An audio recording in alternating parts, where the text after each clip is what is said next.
Cash and cash equivalents. We have this module which has got two subunits to it, definitions and classifications, and next is bank reconciliation. Okay, let us first discuss some basic definitions and classifications. What are cash and cash equivalents?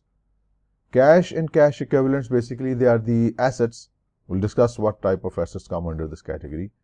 The assets that are either in the form of cash or can quickly be converted into cash without losing value. I mean, these assets are very liquid and they can easily be turned into cash within a short time period. That time period normally is 90 days or less. So cash includes what? Cash includes money in hand like coins, currency notes or petty cash, and demand deposits means your current accounts or checking or saving accounts that you can access anytime.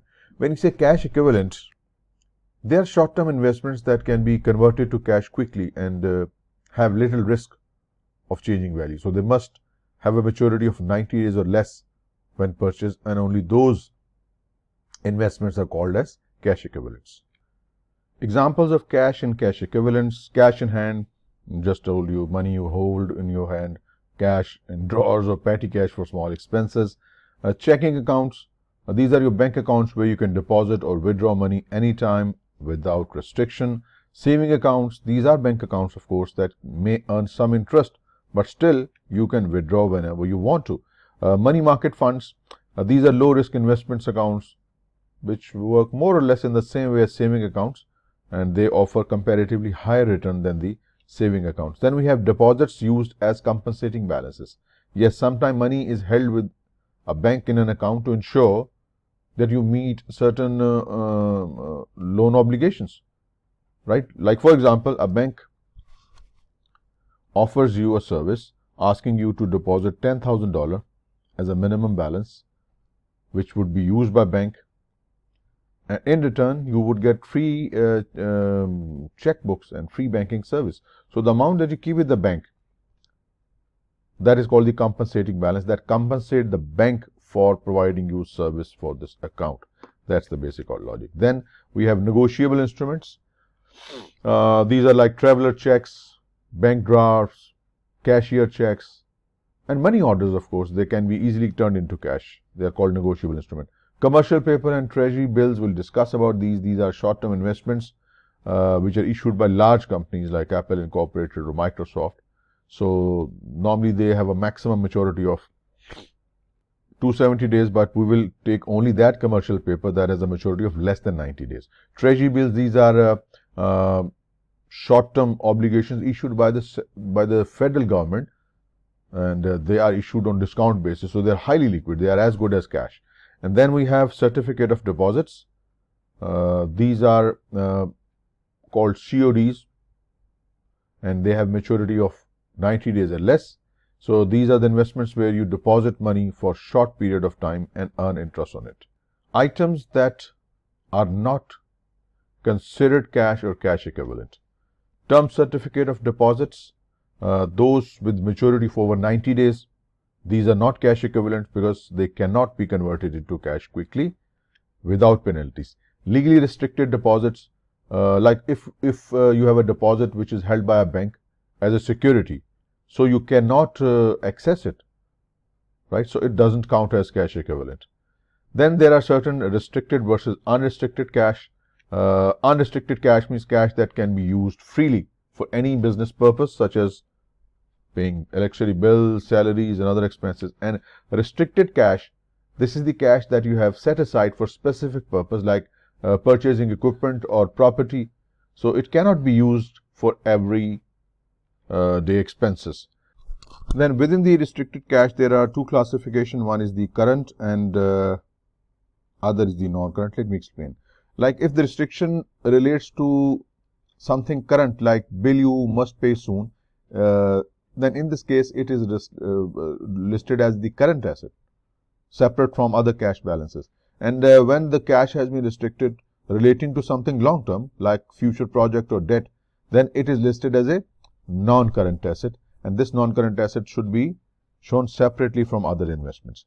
Then we have examples of restrictions on cash and cash equivalents.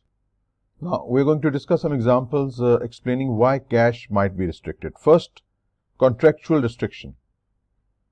Like if a company has a financing agreement with the bank, and the bank might require them to keep a certain amount of cash in an account as a compensating balance. We discussed this a little while ago. This means the company cannot use this portion of cash freely. Like for example, you take a bank loan and the bank requires you to keep $10,000 in your account all the time.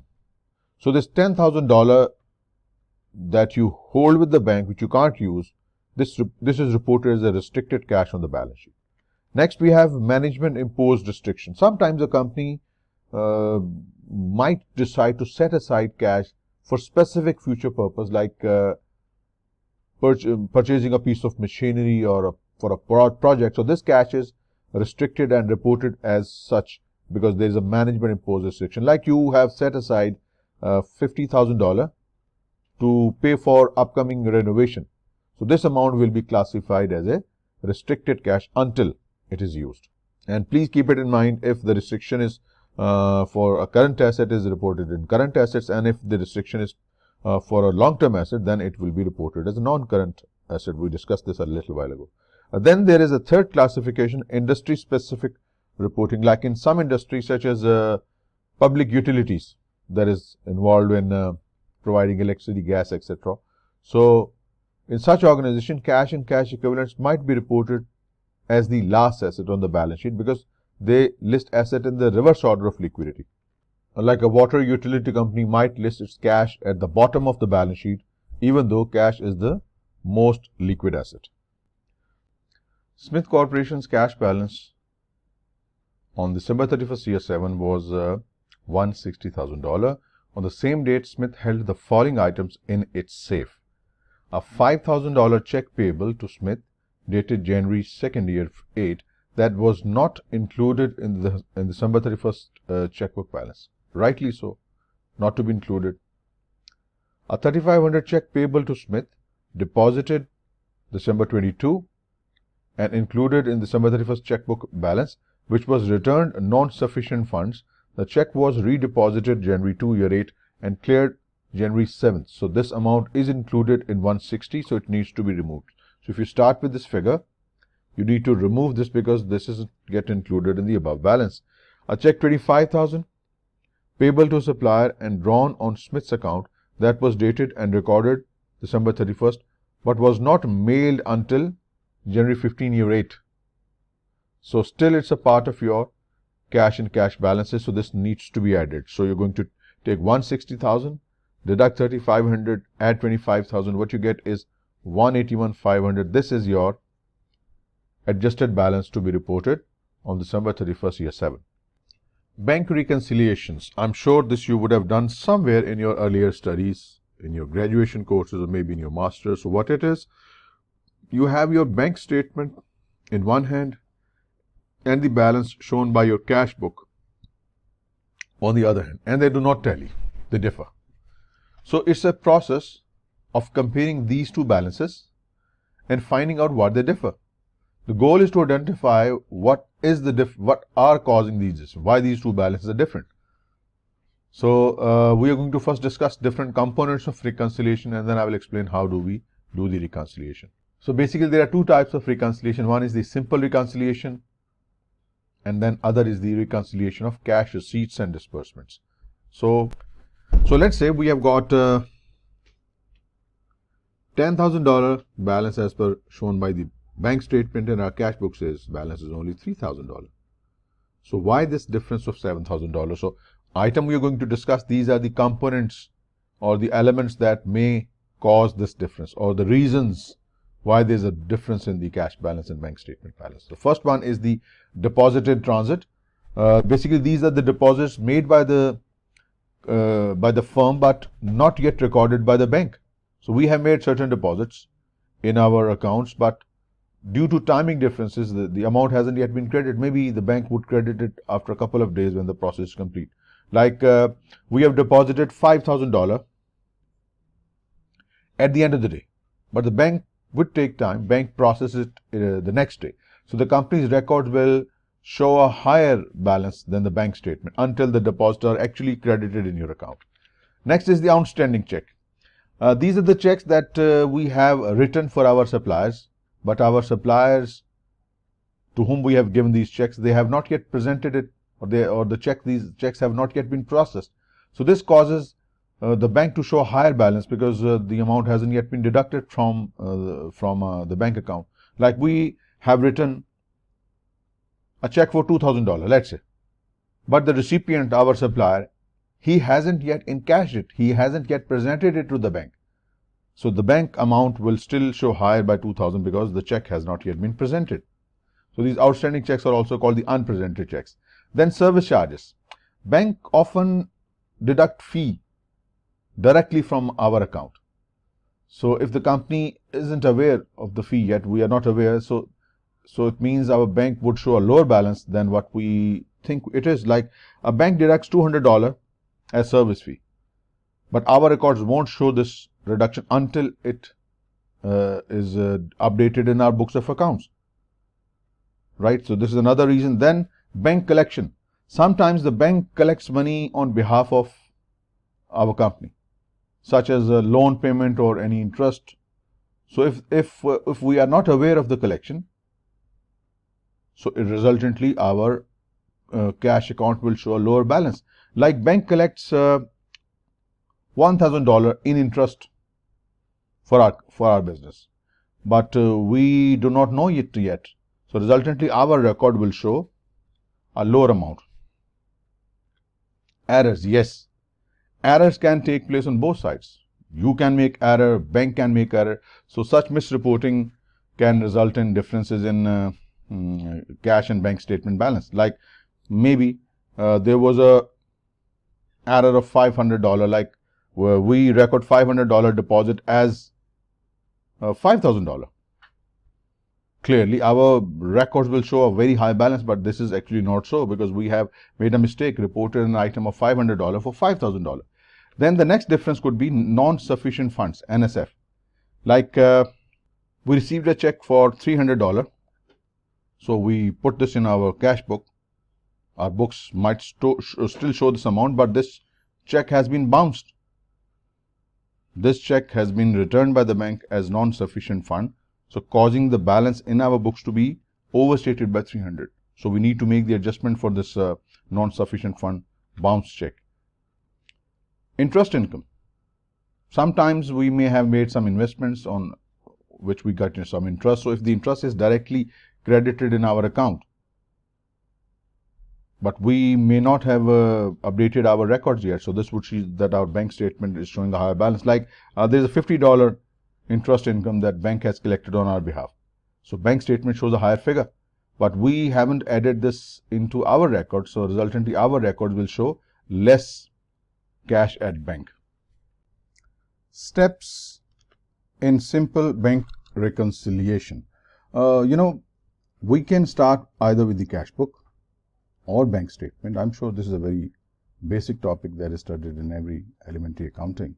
So you can make adjustments in your cash book balance, or you may start with the bank statement balance and make some adjustments there to get to what you call the true balance. So in simple bank reconciliation, we adjust either the cash book or bank statement, of course, and we reach to what you call the true balance. So this process ensures that the company's records and the bank records are aligned.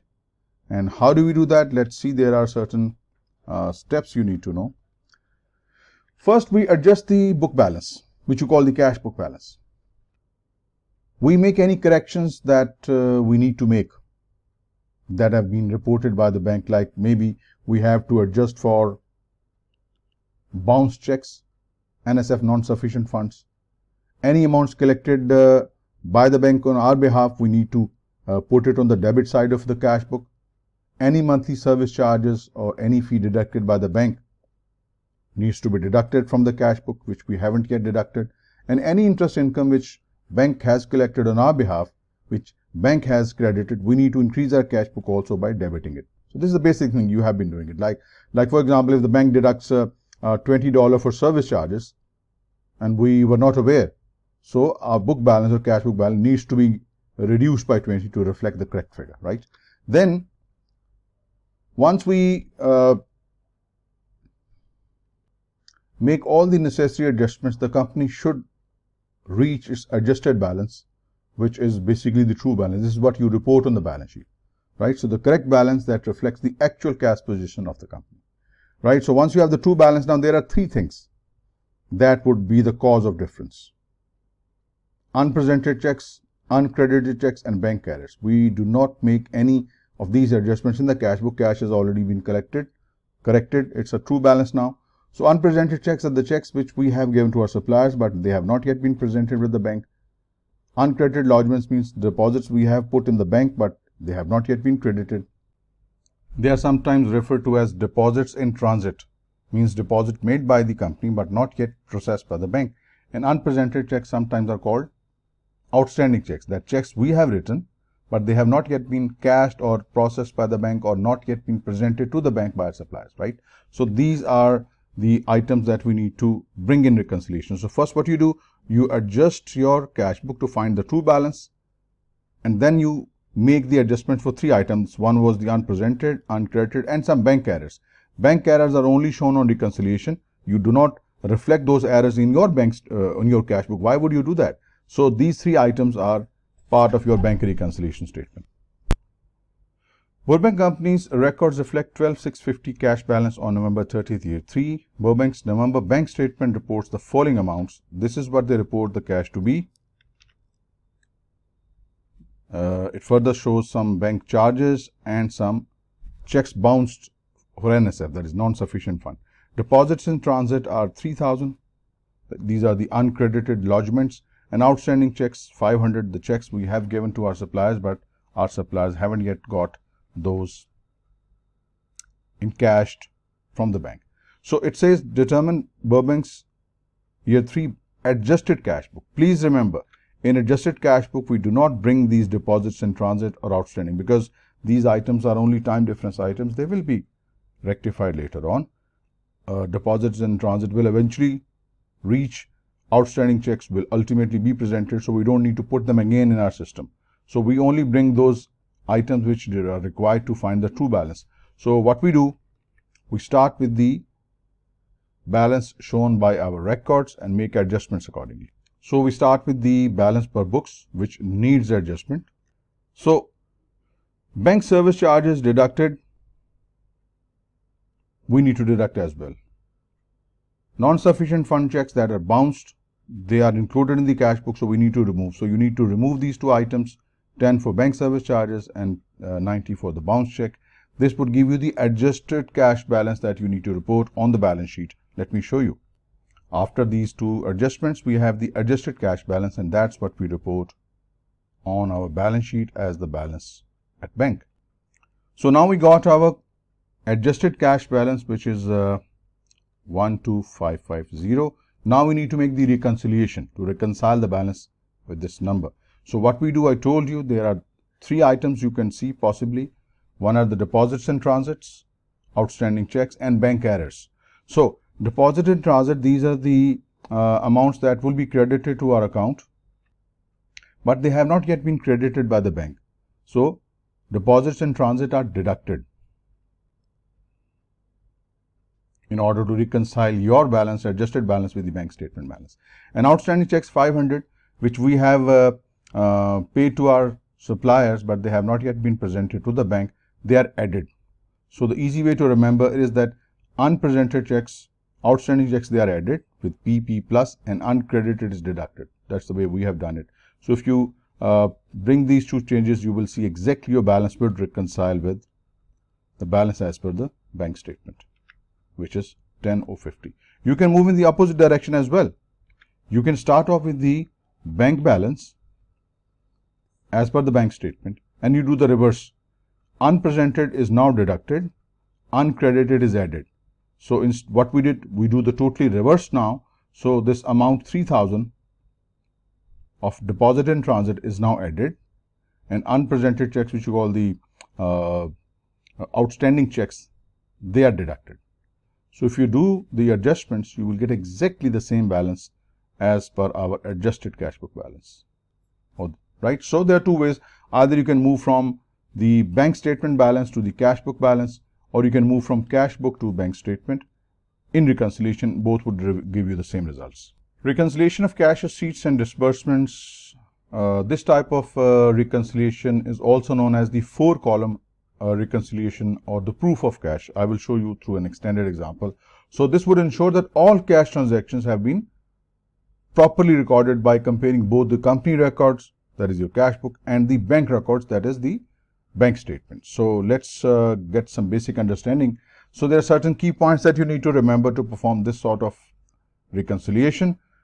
To perform this reconciliation, you need to reconcile bank information for both the current month and the previous month. Because this is important, you are comparing changes in cash flows over time. Why would we doing? Because we want to reconcile the difference between the company's cash receipts, what we have on our cash book, and what bank has recorded as a deposit. And on the other side, we want to reconcile what the company has recorded as a disbursement. This should also be shown as a bank outflow, or in other words, the checks paid.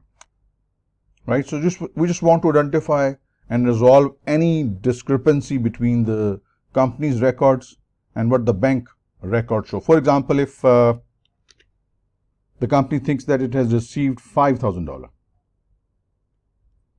right, in a month, but the bank only shows $4,800. Now this discrepancy of $200 needs to be investigated. And similarly, let's say if the company recorded that it has paid out, let's say $1,500 in checks, but the bank only shows $1,400.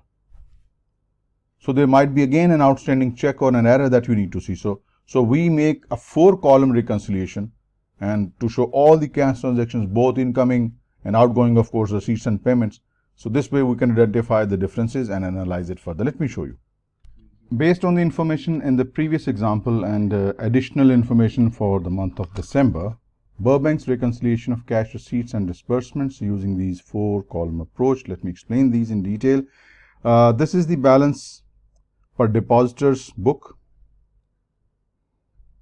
This is the December receipts, payments. So this is the balance as it should be at the end of the year. This is the balance on 30th of November, year 3. This is the balance as it appears on 31st of December, year 3. Now, what happened?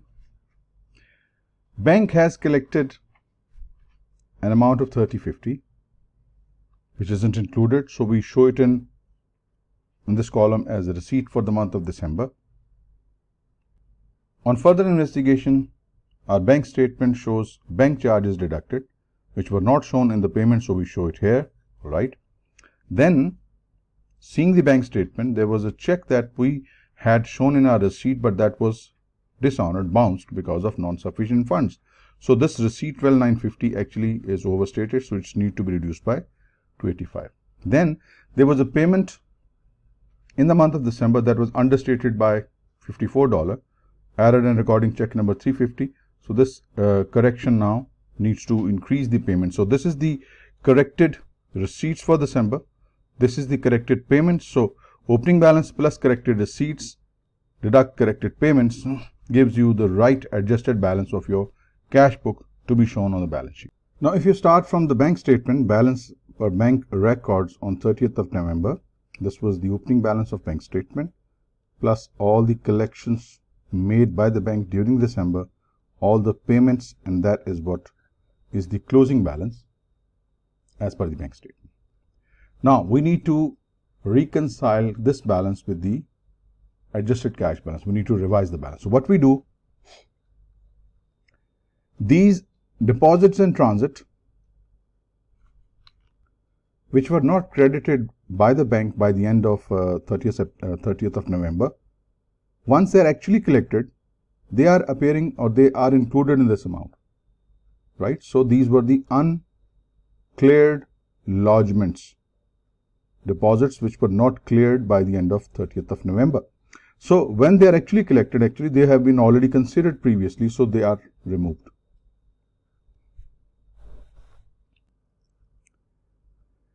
Deposits which are in transit by end of the year, 31st of December, 4,000, that needs to be added. If you remember, uncleared lodgements needs to be added to reconcile, so they show up here. Similarly, outstanding checks by the end of 30th November, end of November, which we normally deduct from in reconciliation, when they are actually cleared, so they would have been in this payment since they were already excluded, so they need to be excluded again here, because the impact is actually taking place in December, which has already been considered. So nil, just like this uncredited nil, this unpresented is eventually removed. And then finally, there are certain outstanding checks not yet cleared, not yet presented with the bank, needs to be, remember, all the unpresented checks is deducted. I showed you the calculation a little while ago, right? So that's shown here. And then there are certain checks which are bounced, that is non-sufficient funds. So they were in the receipts, but since they were not collected, so removed both from receipts and payment as if they never occurred, hence nil balance. So if you reconcile this now, you get the same balance, same adjusted balance as we got in the previous example.